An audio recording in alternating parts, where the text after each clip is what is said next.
So here you see me starting to foam roll my quads. Typically want to start each session with foam rolling just for soft tissue work. It's also called self-myofascial release. This is just a feel-good thing for athletes too. You know, they're sore, they're a little fatigued. It just makes them feel ready for the workout. You can also throw this in at the end as well, if you have time at the end of the workout, just to kind of let them roll out and get some social aspect out of it and just feel better leaving the gym. Um, if you see in my notes that I wrote, foam rolling has been found to potentially increase joint range of motion when used prior to a workout without affecting performance. So basically, just go through the prescribed progression that I have written down in my notes, just hitting all main muscle groups. You can see I'm demoing kind of the correct position for each of these. Again, instruct your athletes to spend no longer than 10 to 20 seconds on each area, and you really don't want to feel excruciating pain. So if there's something that's just not feeling right, make sure those athletes know, hey, like I need to let my coach know that something's not feeling right. It should really just be mild discomfort when you're going through these. If you find a knot or something like that, make sure you go over it a few more times and just consistently make sure you're telling the athletes or clients to continue breathing, never hold their breath while they're going through the foam rolling process. So here, it doesn't have to be a super long process, right? Athletes can get there early even without you once they know the progression and just kind of do this on their own, getting ready for the workout. Once they're done with this portion, you can start leading them through some other things. Otherwise, this is kind of self-led once you've taught them proper technique and what areas to hit. As I move forward through this video, I will grab a lacrosse ball. Right here, I'm rolling out my pecs. Not the best position to do it, but you can usually hit it if your pecs are a little tight. As I was saying, though, here in a bit, I'll grab a lacrosse ball, and what I'm going to do with that is just hit some areas that a foam roller really isn't suited for. So as I'm going through, I'll use it for the arches of my feet. I'll use it for my calves so I can get a little bit deeper into my calves versus a foam roller. I'll also take it to the wall, and you can do some pec stretches on the wall, get a little bit deeper into that pec minor, pec major area. You can also use it to roll out your rotator cuff. And as you can see, when I get up to doing this portion, I'm going external and internal rotation. And what that does is it just helps me move through that range of motion that those muscles account for and kind of make sure I work through any mobility issues there before I would go lift and do my workout. This next exercise is a postural repositioning exercise. It's called the 90-90 hip lift with balloon and right arm reach. So what this is doing is engaging the core, engaging the hamstrings, getting a good anterior pelvic tilt, and teaching the athlete how to control their diaphragm and their breathing patterns. We're hoping to kind of activate the transverse abdominis a little bit here and relax the neck muscles that are usually used for breathing. And we want to relax those and teach the athlete how to properly breathe and get them in a good position before we would lift them. You can see here, I'm about to reset and go into my second set. I get a good anterior pelvic tilt, get my tailbone off the ground. I am pulling down through my heels on that wall. Some common errors you may see is an athlete raising too high off the ground, getting their back off the ground, and we don't want that. We just want that tailbone off the ground, and to have that athlete driving into that wall and dragging down through their heels as they exhale as much as they can into that balloon. So this is our 90-90 hip lift with balloon. This next warm-up is a half kneeling ankle mobility or half kneeling ankle mob.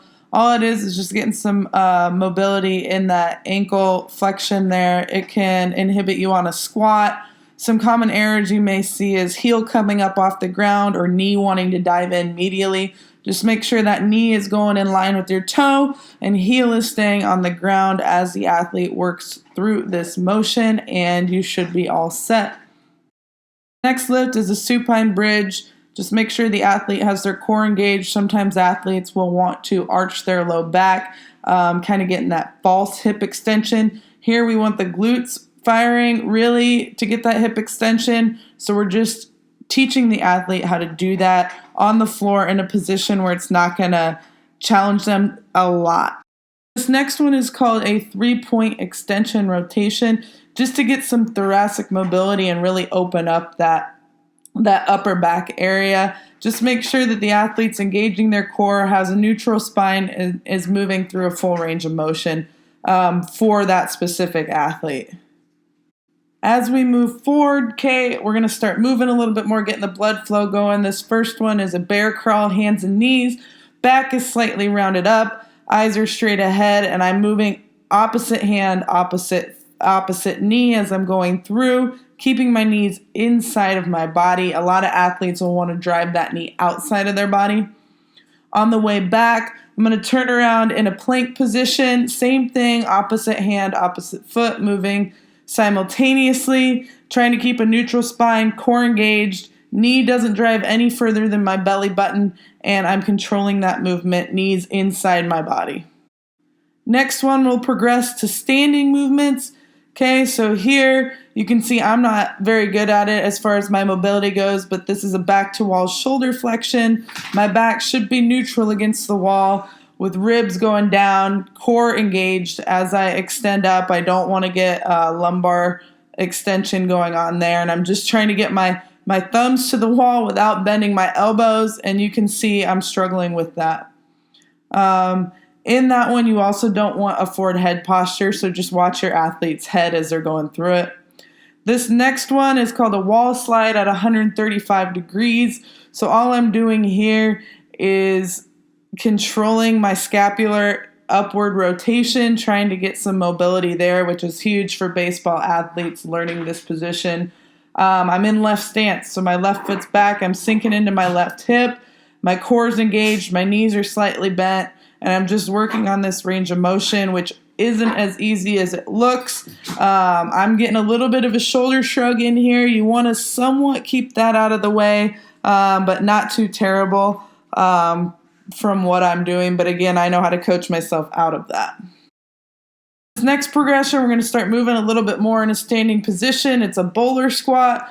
So it's basically working on shifting in and out of each hip, working on balance in that opposite reciprocal motion, having to reach across my body and control that.